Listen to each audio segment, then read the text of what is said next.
twongeye kubasuhuza abateza amatwi cyangwa se abakurikirana Muringa TV. Uyu ni wa mwanya twabageneye nk'abantu babagerera kure kugira ngo tuganire ku bijyanye n'ubuzima muri rusange.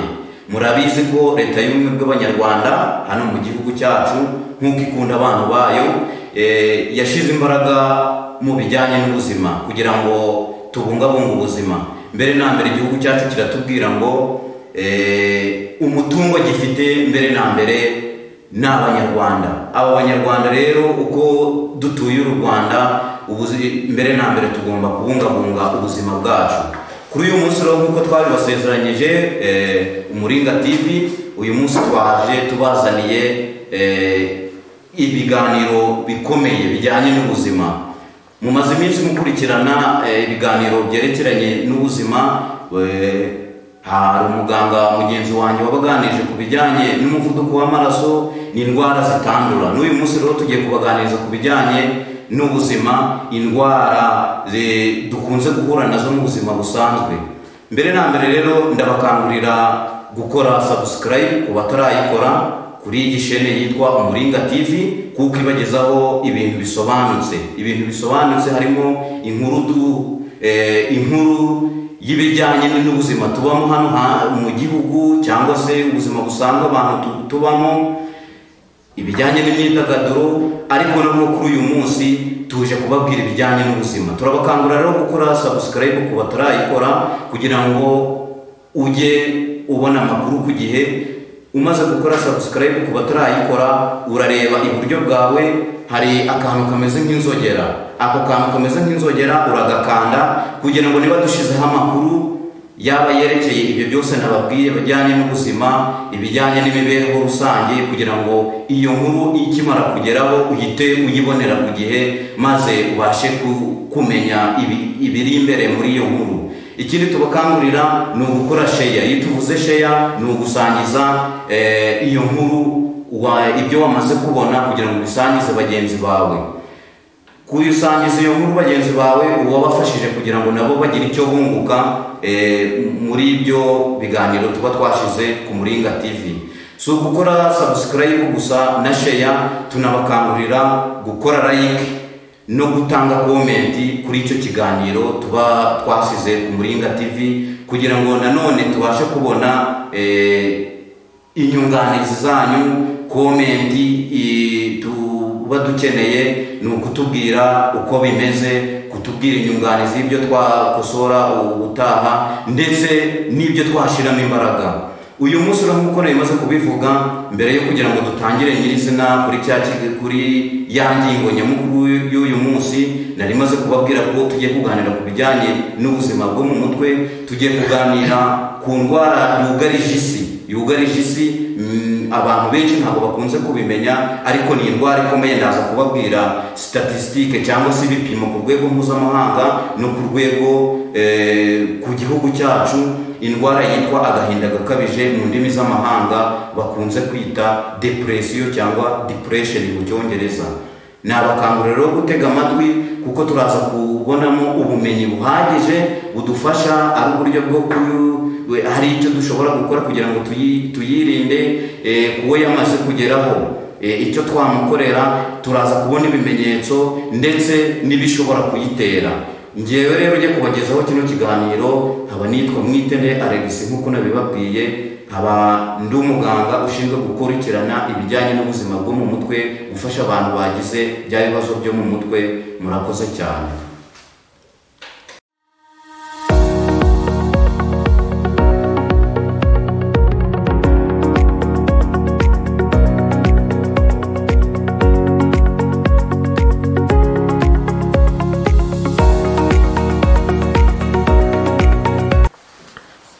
Murakoze cyane. Nk'uko twari tumaze kubivuga rero, tugiye kwanzika tuvuge kuri cya kiganiro. Nk'uko nari maze kubibabwira, uyu munsi tugiye kureba ku ngingo nyamukuru ihangayikishije isi, indwara bita depression cyangwa depression. Mu Kinyarwanda tugenekereje ni indwara y'agahinda gakabije. Tugiye guhera rero ku busobanuro. Ese indwara y'agahinda gakabije ni iki? Turahera rero ku busobanuro bujyanye n'ubuzima muri rusange. turibanda cyane cyane ku busobanuro duhabwa n'umuryango mpuzamahanga ushinzwe kwita ku buzima, mu ndimi z'amahanga mu gifaransa bawita OMS. Mu cyongereza rero uwo muryango witwa WHO. Uwo muryango rero mpuzamahanga ushinzwe kwita ku buzima bwo mu mutwe, kwita ku buzima muri rusange, hari ubusobanuro wavuze ku bijyanye n'ubuzima. Uwo muryango mpuzamahanga rero OMS waravuze ngo health cyangwa se ubuzima is a state of complete physical, mental, social well-being and not merely the absence of a disease or infirmity. Ni ukuvuga ngo tugenekereje mu Kinyarwanda, health ubuzima ni igihe umuntu aba ameze neza, haba mu bigaragara inyuma uko abantu bamubona, mu mitekerereze ndetse no mu myitwarire, ndetse no mu mibanire ye n'abandi akaba ameze neza, ariko bitabujije ko ashobora kuba afite ikibazo cyaba ari uburwayi cyangwa se ubumuga. Aha bishatse kuvuga ngo niba umuntu ashobora kuba abana n'uburwayi budakira, ariko ntibibujije ko yaba afite ubuzima, cyangwa se ubumuga. Ashobora kuba afite ubumuga bw'ingingo, urugero ashobora kuba wenda yaracitse akaguru, ntibibujije ko afite ubuzima. Noneho tugiye kureba uko ubundi busobanuro bw'uko umuryango mpuzamahanga wavuze ku bijyanye n'ubuzima. Tugiye kureba ubuzima bwo mu mutwe ni iki. Iyo bavuze ubuzima bwo mu mutwe twumva iki? Umuryango mpuzamahanga rero nk'uko nabivuze waravuze ngo mental health, ubuzima bwo mu mutwe, is a state of well-being in which the individual realizes his or her own abilities. He can cope or she can cope with the normal stresses of life, and he can work productively or fruitively, and is able to make a contribution to his or her community.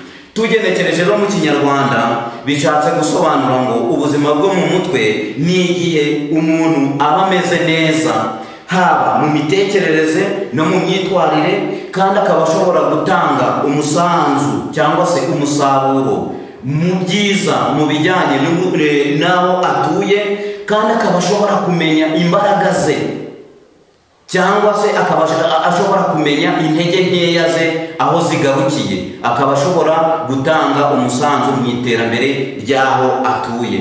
Noneho munyemerere turebe ku ngingo nyamukuru. Tumaze kubona ubuzima muri rusange niki, ubuzima bwo mu mutwe niki, tugiye kureba noneho kuri ya ngingo twavuze, indwara y'agahinda gakabije.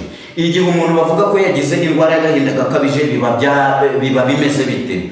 Nkuko nabivuze rero ubuzima bwo mu mutwe iyo bwangiritse, iyo umuntu yatangiye kugira tuvuga ko yagize indwara y'agahinda gakabije, ni igihe bwa buzima bwo mu mutwe bwamaze kwangirika, akaba adashobora kumenya imbogamizi cyangwa se imbaraga ze aho zigereye, adashobora kubana na stress. Mu ndimi z'amahanga ni stress, ariko no mu buzima busanzwe dukunze kuvuga ngo umuntu yagize stress. Igihe umuntu atabasha kumenya imbaraga ze no kumenya uburyo ashobora kubaniramo n'abandi no kubana n'abandi, ndetse cyangwa adashobora no kumenya uburyo ashobora kwitwara kugira ngo abashe gutanga umusaruro muri rusange. Iyo ndwara rero y'agahinda gakabije bikaba bisobanuye ko igihe umuntu yagize ubwo burwayi ni igihe yaba atari kubasha kumenya za mbaraga ze, akajya hariya akigunga, ndetse rimwe na rimwe ntabashe kugira icyizere cy'ejo hazaza. Murakoze cyane rero, reka dukomeze.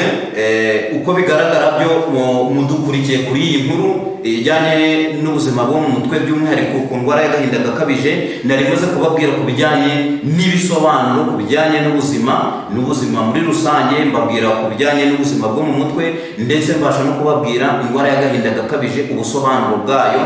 Noneho tugiye kureba ibimenyetso muri rusange kugira ngo umuntu bavuge ko yagize indwara y'agahinda gakabije. Twe rero nk'abantu bize ibijyanye n'ubuzima bwo mu mutwe, tunakurikirana abantu bagize ibyo bibazo by'uburwayi bwo mu mutwe, tugiye kubabwira muri rusange ibimenyetso muri rusange ushobora kurebaho kugira ngo uvuge ko umuntu yagize ibibazo by'uburwayi bwo mu mutwe byerekeranye n'agahinda gakabije.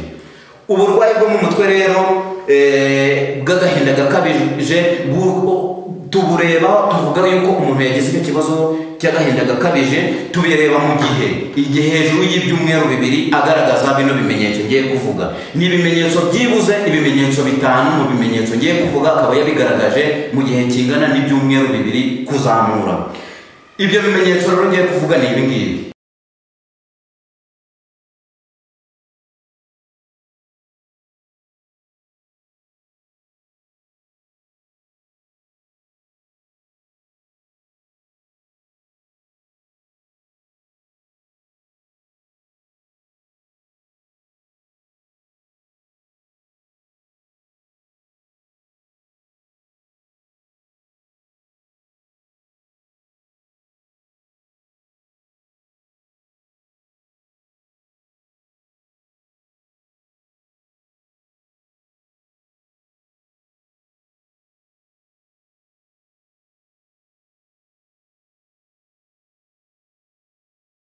Ibyo bimenyetso ngiye kuvuga rero ni ibi ngibi, muratega amatwi cyane kuko ni ibimenyetso by'ingenzi. Wabimenye ushobora gufasha wabibonye kuri mugenzi wawe, ari umuntu mubana, ari umuturanyi, ndetse n'umuntu muri rusange w'umuturarwanda. Nk'uko nabivuze ko leta y'igihugu ivuga ko itubwira yuko mbere na mbere umutungo ifite ari abantu bayo. Ibimenyetso rero ngiye kubabwira by'agahinda gakabije, harimo ikimenyetso cya mbere kigaragarira, hari ibyo bita mood and affect. Ni ukuvuga ngo ibimenyetso bigaragara ku muntu inyuma ndetse n'ibyo akwibwirira cyangwa se mubashije kuganira. Hari ibimenyetso rero by'agahinda muri rusange, ibyo bita sadness. Ni ukuvuga ngo umuntu agaragaza agahinda muri we, ukaba wabibona inyuma, umuntu yijimye mu maso cyangwa se wabimubajije mubashije kuganira. Hari ikindi kimenyetso bita anger, kugira umujinya udasanzwe, ukabona umuntu niba mwari musanganwe muganira museka, ukabona ari kugira umujinya udasanzwe. Hari aho birenga umuntu bakavuga ngo afite umujinya w'umuranduranzuzi. Hari igihe rero turenganya umuntu ngo ni mbese ngo yagize ngo wenda yagize gutari kwirengagiza, kandi nyamara ari ibimenyetso by'uburwayi. Hari ikindi kimenyetso cyo bita restlessness, anxious and restlessness. Ibyo tugenekereje mu Kinyarwanda ni kuba umunaniro udashira, ukabona umuntu yagize agahinda cyane, ari gukorana umunaniro. Hari ikindi tuvuga lack of interest and pleasure in previous activity and enjoyable activity. Ni ukuvuga ngo tugenekereje mu Kinyarwanda ni ukubura ubushake cyangwa se kubona nta nyungu mu bintu yarasanzwe akora, mu bintu yarasanzwe akora bimushimisha. Aha natanga nk'urugero nk'umuntu akaba yarasanzwe wenda ari nk'umuhinzi, ariko ukabona amaze nk'icyumweru cyose ari kuvuga ati sinajya guhinga kubera yuko yatangiye kwiyumvamo ko guhinga nta kamaro bizamugirira. Ni ukuvuga ngo mbere hose byamushimishaga, ariko bigeze igihe atangiye gutekereza ko kwa guhinga nta kintu bizamumarira ari ejo hazaza. Lack of interest, ni ukuvuga ngo ntabwo aba agitekereza ko cyangwa cyumva ko kwa guhinga hari agaciro cyangwa se hari inyungu abibonamo. Ikindi ni loss of appetite. Loss of appetite tugenekereje mu Kinyarwanda ni ukubura apeti. Murabizi ko abanyarwanda benshi bamaze gusobanuka, bakunze kuvuga ngo nta apeti mfite.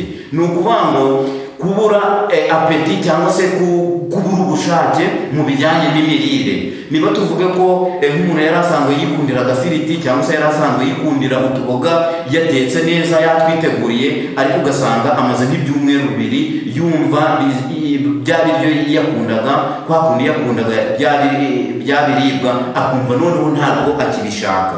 Icyo gihe icyo nacyo ni kimwe mu bimenyetso bishobora kutwereka ko umuntu atangiye kugira ikibazo cy'uburwayi bwo mu mutwe bwitwa agahinda gakabije. Ikindi rero ni disturb of sleep pattern, cyangwa se mu ndimi z'amahanga bakunze kuvuga ngo insomnia. Insomnia rero tugenekereje mu Kinyarwanda ni indwara yo kubura ibitotsi, ni ukubura ibitotsi. kubura ibitotsi rero bibamo tubivuga ko bibamo ubwoko butatu. Hari ibyo bita total insomnia and initial insomnia and final insomnia. Tugenekereje rero tubisobanuye mu Kinyarwanda, total insomnia ni ukubura ibitotsi bya burundu. Umuntu niba yarasanzwe ajya mu buriri saa 3 akabyuka saa 11, icyo gihe akajya mu buriri saa 3 kugeza saa 11 akaba atari kubasha kugira gute, akaba atigeze abona n'agatotsi namba. Ahangaha rero nk'abaganga tubimenyereye tubasha gucukumbura, ukabaza umurwayi ese muri icyo gihe cy'ibyumweru 2 koko ntabwo yigeze abona ibitotsi, ni iki cyaba cyarabiteye? Aha rero hari igihe umuntu ashobora kubyitiranya, akaba wenda aryama cyane ku munsi, akaba adafite akazi, akamara nk'umunsi wose aryamye. Aha birumvikana ko ashobora kuzagera saa 3 y'amasaha yaramenyereye kuryama akajya mu buriri akaba atabona ibitotsi, ukaba ushobora kubyitiranya n'uko yatangiye kugira bya bimenyetso. Aha rero bisaba kugira ngo umuganga cyangwa se wa muntu ubimenyereye abashe gucukumbura koko niba koko kwa kubura ibitotsi biri guterwa no kuba ataryamye ku manywa, cyangwa se niba hari ibindi mu buzima busanzwe bimuhangayikishije. Initial insomnia nk'uko nari bivuze ni ukubura ibitotsi noneho utangiye ukigera mu buriri. Tuvuge nk'uko nanze urugero, wegeze mu buriri saa 3, umuntu akaba ashobora kugera saa 6, saa 7, saa 8, saa 9 z'ijoro atarabona ibitotsi. Final insomnia rero akaba noneho ari ukujya mu buriri, ukaba wagiye mu buriri ugasinzira ariko ukamara nk'isaha imwe, amasaha 2 ugahita wicu. Tuvuge wagiye mu buriri saa 3 z'ijoro uhise ugera saa 5, saa 6 uricuye, bikarinda kugera saa 11 nta bushake nta n'agatotsi habe namba. Ikindi rero hari headache, none kugira umutwe udakira. Kugira umutwe udakira ugasanga umuntu by'umwihariko ari umutwe wose mu buzima, akaba ahora ari gutaka umutwe. Wenda nabwo tuzagira igihe nk'uko twabibasezeranyije rero ari n'intego yacu kubagezaho ibijyanye n'ubuzima. Tuzagira akanya ko kuganira ku bijyanye n'indwara y'umutwe. N'umutwe habamo ubwoko bwinshi. Nk'umuganga rero wabyigiye kugira ngo ubone ko ari ikimenyetso cy'indwara y'agahinda gakabije, ugomba gucukumbura umenye iyo ndwara y'umutwe uwo mutwe umufata gute, biba bimeze bite. Ikindi nk'uko nabivuze hari tiredness, nyine guhorana wa munaniro udashira. Ikindi hari icyo bita mu ndimi z'amahanga, ni mu Cyongereza, ibisobanuro byinshi ndagenda mvuga tugenekereje. Hari poor concentration. Poor concentration nyine ni mu rurimi rw'Icyongereza, bishatse kuvuga ngo wa murimo atangiye gukora ntabwo ari gushiramo imbaraga. Ni ukuvuga ngo nta gukurikirana bya bintu, gushiramo umwete, gushiramo imbaraga kuri wa murimo yerekeje. Kwa kundi tuvuga ngo umurimo werekeje amaboko nk'uko Bibiliya ibivuga ngo ukorane umwete. Tuvuge niba ari kwa guhinga akajyayo ari kwirozonga, agatangira agafata isuka. Rimwe na rimwe murabizi ko baravuga ngo umuntu ngari konsa, ngari kugera gute, ari konsa umuhini. Hari igihe kuba yagiye mu murima akagaragaza poor concentration, kuba atari gushiramo umwete kuri wa murimo yerekejeho amaboko, hari igihe tubyitiranya ko ari uko atabikunze, nyamara cyaba ari ikimenyetso cy'iki cya ya ndwara y'agahinda gakabije. Hari indi ngingo rero ngira ngo mu bimenyetso maze kuvuga bimaze kurenga n'icumi. Hari ikindi kimenyetso ari nacyo ngiye gusohorezaho, hari sexual interest. Sexual interest aha cyane cyane dukunze kubivuga ku bantu bubatse, ku bantu bafite ingo. Murabizi ko ku bantu bubatse ingo iyo bagiye gusezerana cyane cyane mu murenge babaha inyigisho ku bijyanye no gushinga urugo. Sexual interest rero hano ku ndwara y'agahinda gakabije ni tugerekereje mu Kinyarwanda ni ubushake bw'imibonano mpuzabitsina. Ahangaha ntabwo tubirebaho cyane ku bantu batarubaka cyangwa se ku bana. Ubushake bw'imibonano mpuzabitsina Abanyarwanda bakunze kuvuga ngo ni ugutera akabariro. Iyi ku muntu wagize indwara y'agahinda gakabije buragabanuka kenshi, ugasanga nk'umugabo twavuze ko tubireba mu gihe kingana n'ibyumweru 2, ugasanga amaze ibyumweru 2, ukwezi, amezi 2 nta bushake bwo gutera akabariro, kandi nta bundi burwayi afite. Kuko umuntu ashobora kugira uburwayi busanzwe bukaba bushobora kumutera kudatera akabariro mu rugo. aha rero ku bijyanye no gutera akabariro, iyo umuntu yagize iyi ndwara y'agahinda gakabije, umuntu abura ubushake bwo gutera akabariro, ugasanga bigize gute, biri kuganisha kuba urugo rushobora gusenyuka. turakomeje turacyavuga kuri ya ndwara y'agahinda gakabije nk'uko twabyiyemeje hano ku Muringa TV. Tugiye kuvuga noneho ku bishobora gutera bwa burwayi bwo mu mutwe, by'umwihariko ku gahinda gakabije nk'uko twabivuze, depression cyangwa depression. Tugiye kuvuga ku bishobora gutera iyi ndwara y'agahinda gakabije. Ahangaha rero abantu bajya babyitiranya, ibyo tugiye kugira ngo dukureho urujijo.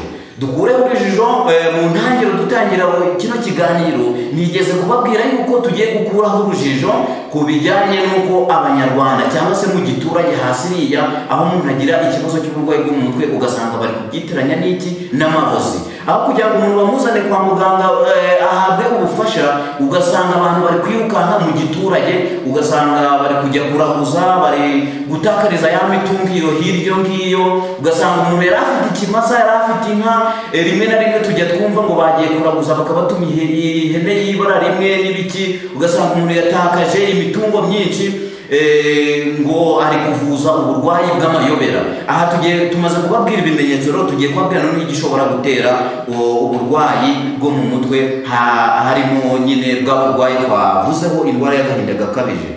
Igishobora gutera uburwayi bw'agahinda gakabije, nk'abantu babyigiye ku rwego mpuzamahanga bavuga yuko ari ibintu bitatu rero bishobora gutera uburwayi bwo mu mutwe. Ntabwo ari ikintu kimwe, ni kombinezo cyangwa se ibyo bintu bitatu ubikubiye hamwe, iyo bikugezeho ushobora kugira ya ndwara y'agahinda gakabije, cyangwa se muri rusange n'indwara zindi uko tuzagenda tubibasobanurira. Indwara harimo ubwoko bwinshi bw'indwara zo mu mutwe. Iyo ndwara y'agahinda gakabije ishobora guterwa n'ibintu bitatu nk'uko nari mbivuze, bikubiye muri modo yitwa biopsychosocial model. Ni mu ndimi z'amahanga, rero ngiye kubisobanura tugenekereje mu Kinyarwanda. Bio ni ibijyanye n'imiterere y'umuntu, uko umuntu aremetse, uko umuntu yavutse, uko umuntu yaremetswe mu nda ya mama we. Ni ukuvuga ngo hakibaho guhura kw'intangangabo n'intangangore, nibyo bikubiye muri kano kantu twise biological, bijyanye n'ubuzima muri rusange ku muntu aremetse. Hari nk'uko nabivuze biopsychosocial, harimo psycho ni psychological ni ukuvuga ngo uko umuntu yakira ibintu tubamo, ibintu duhura nabyo mu buzima busanzwe, ibintu tubamo. Psychological ni ibijyanye n'imitekerereze n'imyitwarire, uko umuntu yakira ibintu duhura nabyo mu buzima. Noneho tukaza ku kantu ka nyuma kitwa sociale, ni ukuvuga ngo ibintu bijyanye n'imibereho muri rusange. Biopsychosocial model ni icyo kintu, iyo model niyo ni ukuvuga ngo nicyo turebaho muri rusange. Abantu bize ibijyanye n'ubuzima bwo mu mutwe, ni ibyo turebaho kugira ngo twemeze ko umuntu ashobora kugira uburwayi bwo mu mutwe, tugendera kuri ibyo bintu. Turebye rero kuri biological, ibijyanye n'uturemangingo, uko umuntu aremetse, tureba kuri family history ni ukuvuga ngo ni amateka y'umuryango. Kuba umuntu afite umuntu wo mu muryango wagize ibibazo by'uburwayi bwo mu mutwe, cyane cyane agahinda gakabije, aho biba bishatse kuvuga ko umuntu aba afite amahirwe menshi. Turavuga ngo ni amahirwe menshi, ntabwo ari meza, ni amahirwe mabi yo kugira uburwayi bwo mu mutwe bw'agahinda gakabije. Kuba hari umuntu mu muryango wigeze ugiraho icyo kibazo cy'uburwayi bw'agahinda gakabije. Ikindi ni heredite, ni ukuvuga ngo heredite ni ukuvuga ngo birahererekanwa mu muryango, heredity through genes, ni ukuvuga ngo bihererekanwa mu muryango, mu turemangingo tugize umuntu. Bavuze gene ni uturemangingo, ni utugize umuntu, biba mu maraso. Abantu babyigiye nibo babizi neza, byitwa DNA cyangwa se RNA. Ni utuntu duhererekanwa mu maraso mu muryango. Ni ukuvuga ngo umugabo n'umugore iyo bahuye, za intangangabo n'intangagore, hari ibyo iyo zihuye zimaze guhura, hari ibyo bita DNA birazihuza, twa turemangingo nyine turahura. Iyo rero umwe mu muryango afite utwo turemangingo, wa mugabo n'umugore iyo bahuye, dushobora kuba hari umuntu mu muryango wigeze kugira iyo ndwara y'agahinda gakabije, haba hari amahirwe menshi y'uko uwo muntu nawe, uwo mwana uvutse ko mu gihe kizaza ashobora kuzagira kugira ya ndwara y'agahinda gakabije. Hari ikindi bita rero brain structure. Brain structure ni ukuvuga ngo brain ni ubwonko, structure ni uburyo ubwo bwonko bukozwe. Ubwonko rero bw'umuntu buriya akenshi ubwonko bw'umuntu umeze neza, nta kindi kibazo, ataragize ibibazo bijyanye n'imikurire, byibuze bugomba kuba bufite ibiro bibiri, bupima ibiro bibiri. Ni ukuvuga ngo rero uko ubwo bwonko bukozwe, uburyo bumeze, iyo ubwo bwonko butegereje ku biro bibiri, cyangwa se uburyo bufomwe, uburyo bukozwe cyane cyane hano imbere, ubwonko bugizwe n'ibice byinshi bigera muri 5. uko umutwe ukozwe, kino gice cy'imbere bacyita fronto, ni igice cy'imbere nyine. Fronto bisobanuye imbere. Ni ukuvuga ngo uburyo ubwo bwonko bukozwe imbere, iyo imbere ashobora kwangirika cyangwa se kuba imbere nyine mu mitekerereze ushobora guhura na agisida cyangwa n'iki, ibyo nabyo bishobora kugera gutuma umuntu agira indwara y'agahinda gakabije. Tugiye ku ngingo ya kabiri rero, ko bishobora gutera indwara y'agahinda gakabije. Tuvuye kuri biological tugiye kuri psychological. Psychological rero niwo bijyanye n'imitekerereze n'imyitwarire, uko umuntu yakira ibintu.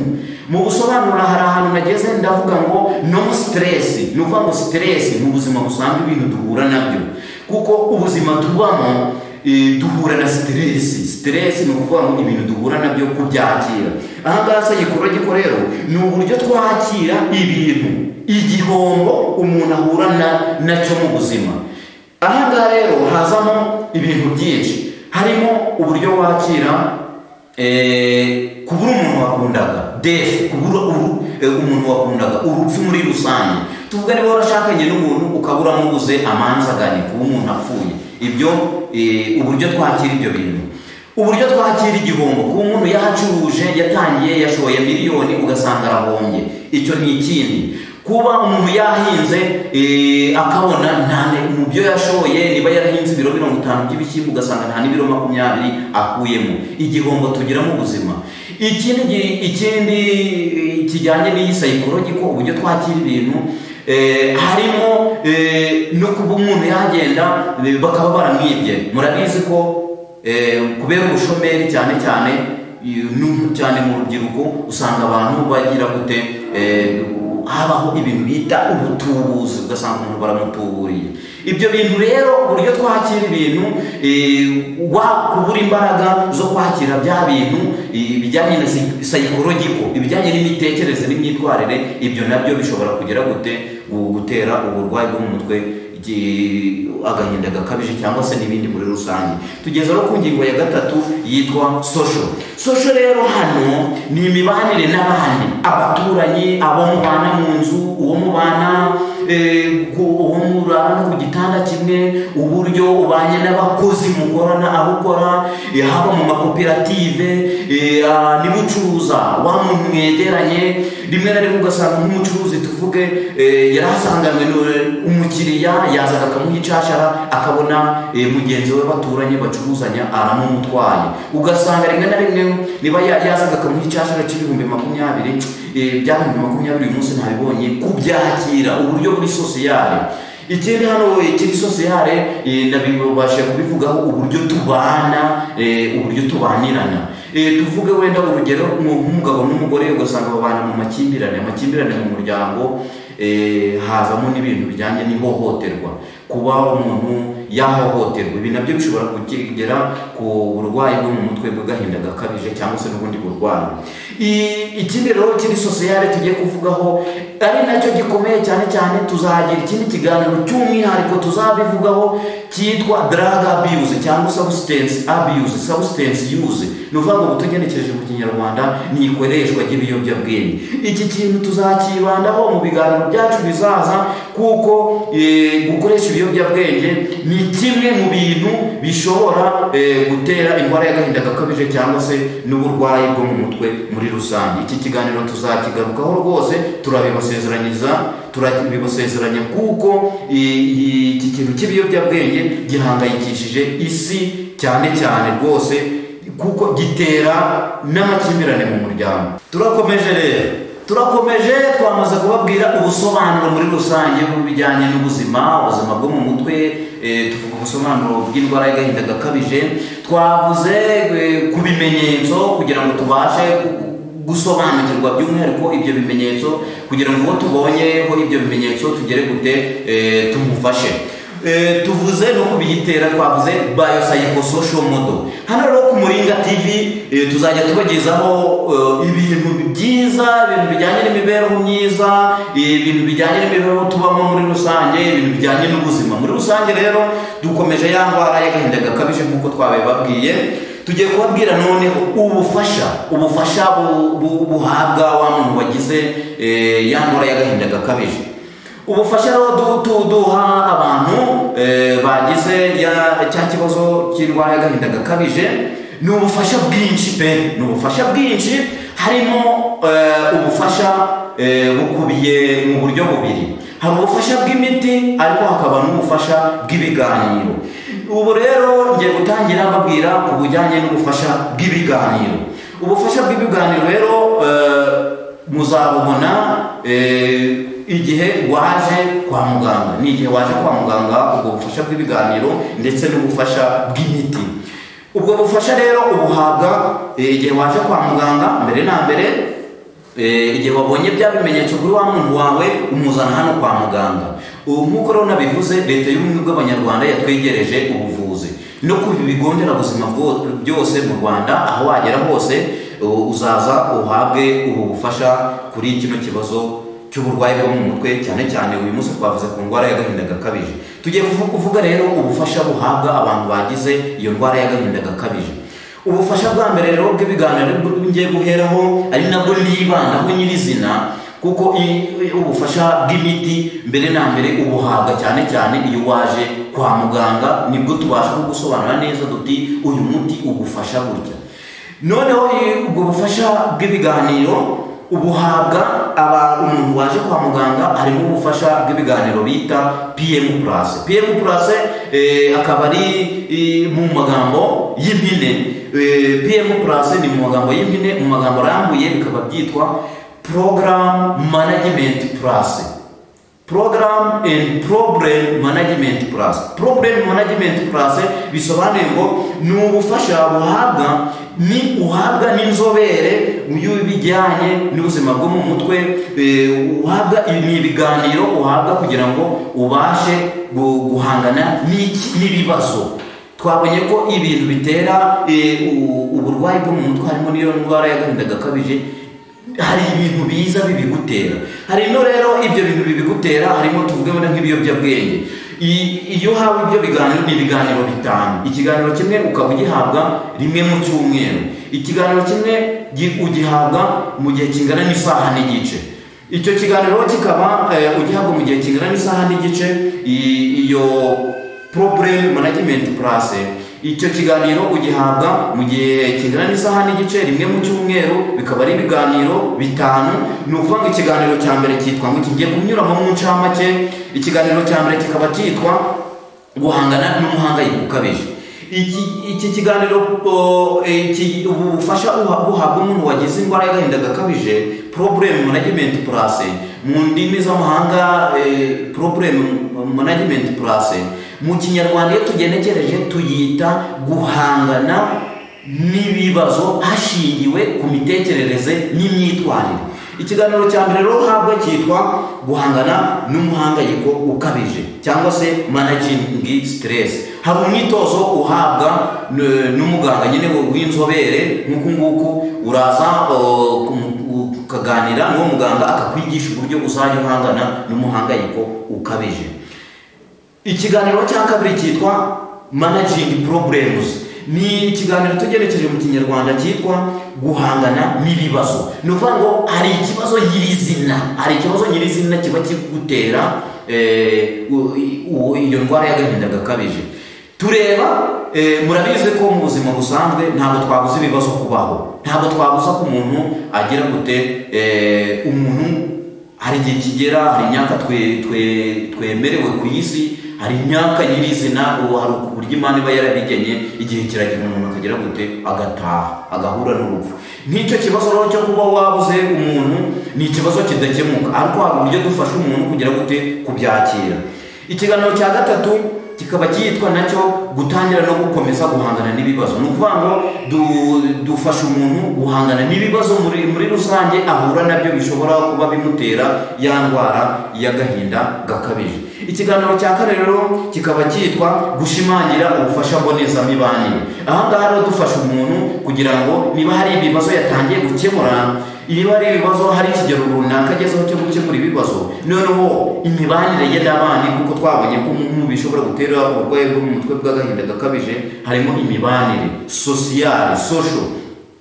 Tumufasha rero kugira ngo abashe kwiyadabuta cyangwa se abashe kumererwa neza mu bijyanye n'imibanire. Ikiganiro cya gatanu rero cyitwa kurangamira ejo hazaza.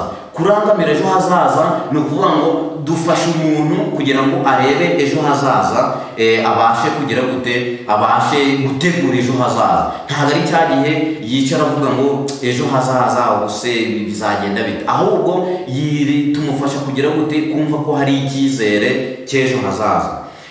Indwara y'agahinda gakabije twayivugaho ibintu byinshi, ni byinshi cyane. Habamo ubwoko bubiri, nk'uko nabivuze ko igihe biteye, ariko habamo n'ubwoko. Hari indwara y'agahinda gakabije tuvuga mu ndimi z'amahanga, tuvuga major depressive disorder. Iyi rero nk'uko nabivuze tureba ko ari mu gihe kingana n'ibyumweru 2 turebye ku bimenyetso 5 cyangwa se kuzamura.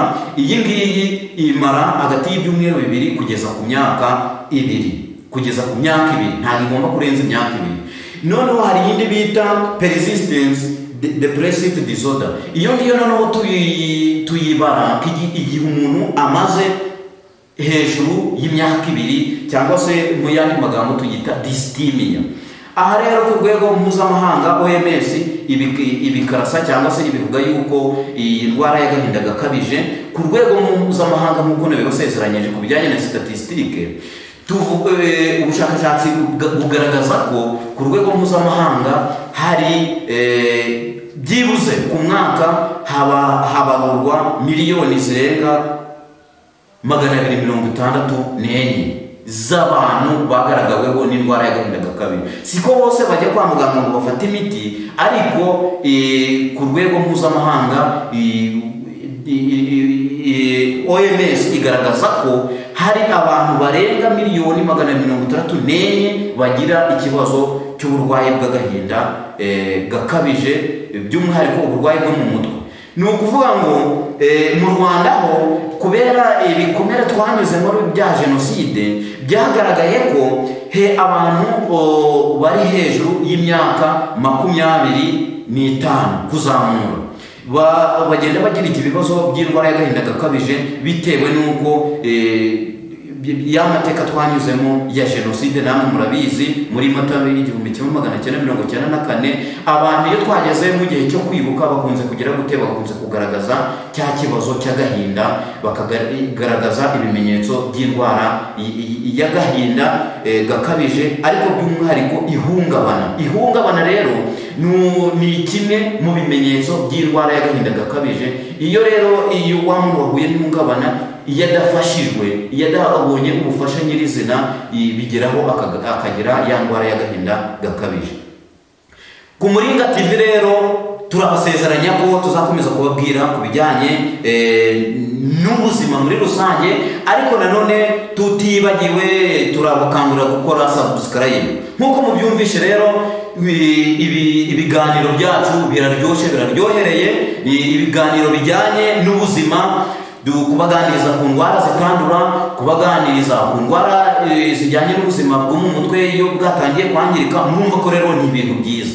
Turabakangurira gukora subscribe, mugakora subscribe, amara gukora subscribe ugakanda kuri ka kantu nababwiye iburyo kameze nk'inzogera. Aho kantu kameze nk'inzogera kagufasha kugira ngo niba tukimara gushiraho ikiganiro uhita ugira gute, uhita ugimenya, mbese utanga abandi kugira ngo ubashe kumva bya bintu cya kiganiro twaganiriyeho. None numara kucyumva wumvishe ibirimo ugire gute, ukoreshe ya ugisangiza abandi.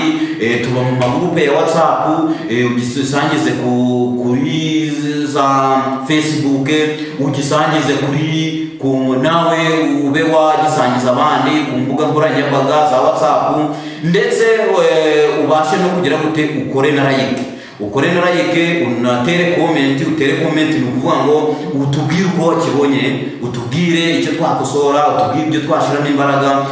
Gukora subscribe rero n'ibyo byose, like, share ni inkunga turayikeneye. Iyo nkunga rero nubasha kubikora uzaba twubatse, uzaba duteye inkunga, uzaba dufashije, mbese natwe tugire umuhate, tugire imbaraga zo kubasha kubashakira, tubagerere kure, ndetse niba hari n'icyo wifuza twagukorera ubushakashatsi tubashe kugikora. Ikindi twabakangurira rero, hari website yitwa umuringa.rw.